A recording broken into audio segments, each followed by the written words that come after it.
मुझे बड़ा अचंभा होता है कि हमारा इतना बड़ा मुल्क है, इतने शक्तिशाली हम सब लोग हैं और हमारी विदेश नीति, हमारी ट्रेड डील्स के बारे में अ, अमेरिका पहले घोषणा करता है।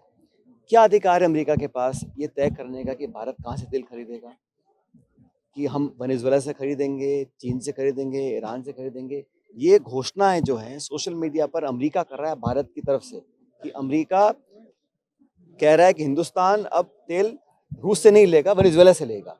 ये निर्णय हमको करना है, हम लें या ना लें हमारे ऊपर होना चाहिए, लेकिन इसकी घोषणा अमेरिका करता है। अब टैरिफ को घटा के 19% किया है।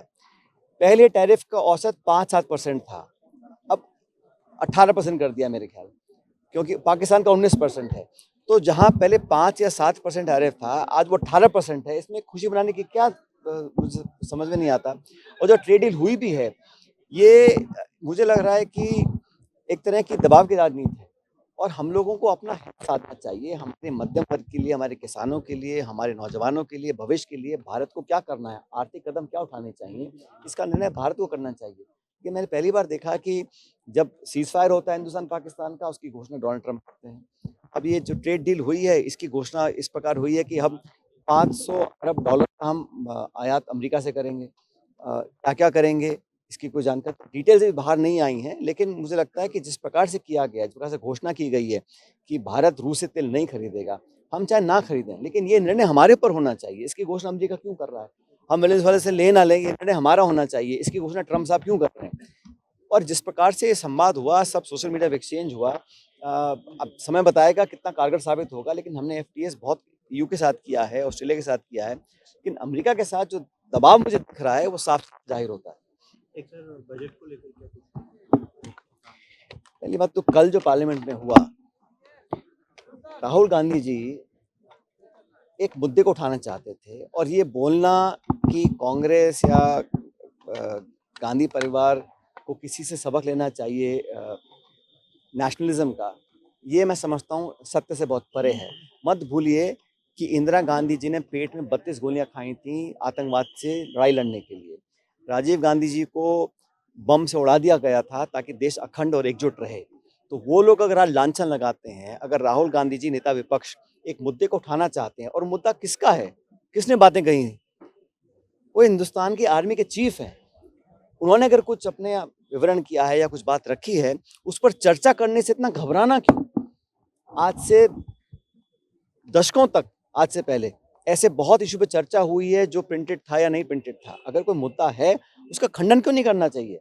अगर जो सत्ता पक्ष के लोग हैं, उनको आगे खड़े होके बोलना चाहिए कि इसमें कितनी सच्चाई है, नहीं सच्चाई है, लेकिन चर्चा तो होनी चाहिए। और भारत में जब-जब ऐसा संकट आया है, पूरा देश एकजुट रहा है। हमारी सेना, हमारी फौज, हमारे सैनिकों का जो शौर्य है, उस पर कोई आँच भी नहीं आने देगा कोई भारत का नागरिक। हम सब हमेशा अपनी फौज को पूरा सम्मान, और मैं समझता हूँ इस अगर ऐसी कोई संस्था है, और मत भूलिए हमारी जो आज फौज का जो विराट आकार है, ये पिछले दशक में नहीं बना है। जब देश आज़ाद हुआ था, तब पंडित नेहरू देश के प्रधानमंत्री थे। उन्होंने नींव रखी थी कि हमारी जल सेना, थल सेना, वायु सेना कितनी बड़ी और आक्रामक रहेगी। और मुझे फ़क्र है हम सब देशवासियों को कि हमारी भारत की सेना दुनिया में किसी से पीछे नहीं है, बल्कि नंबर 1 हमारी फोर्सेज़ हैं। लेकिन पार्लियामेंट में डिस्कशन से पीछे हटना और इस तरह से बर्ताव करना, और पूरा ये सिर्फ राहुल जी नहीं, पूरे विपक्ष ने कहा कि अगर कोई ऐसा मुद्दा सामने आया है, जो घटनाक्रम घटा था, इसमें आंतरिक सुरक्षा का इश्यू है ही नहीं। इसमें फॉर्मर आर्मी चीफ ने कुछ अगर कहा है, उस पर कोई डिबेट करना चाहता है, उस पर कोई क्लैरिफिकेशन चाहता है, तो सरकार को आगे आना चाहिए। इतना हड़बड़ा के घबराने की ज़रूरत नहीं है। राजस्थान में बजट सत्र चल रहा है। बजट सत्र चल रहा है, लेकिन अब 11 तारीख को बजट होगा। केंद्र सरकार का बजट आया, हम सबने बजट को देखा। उस पूरे बजट में राजस्थान का नाम वित्त मंत्री जी के मुँह से नहीं निकला। आपका डबल इंजन है, आपकी सरकार है, आपके मुख्यमंत्री हैं, आप कम से कम हमारे प्रदेश के लिए कुछ बजट आवंटन तो करवाते, कुछ एलोकेशंस तो होते हैं, कुछ बजट इंक्रीज़ तो होता। वो तो नरेगा को ख़त्म करना चाह रहे हैं, और जहाँ चुनाव नहीं है, वहाँ पर वो देखते भी नहीं हैं। अब सारा उन्होंने वहाँ उत्तर प्रदेश और वहाँ अपना ध्यान रखा हुआ है, क्योंकि ये सब पॉलिटिकली मोटिवेटेड है। लेकिन राजस्थान के लोगों ने क्या बुरा किया है? और मैं तो बार-बार बोलता हूँ, अगर भारत सरकार के पास इतना पैसा है कि वो चलते चुनाव में बिहार में सारी महिलाओं को उनके खाते में 10,000 रुपये डाल सकते हैं, तो राजस्थान के बहन बेटियों ने क्या पाप किया है?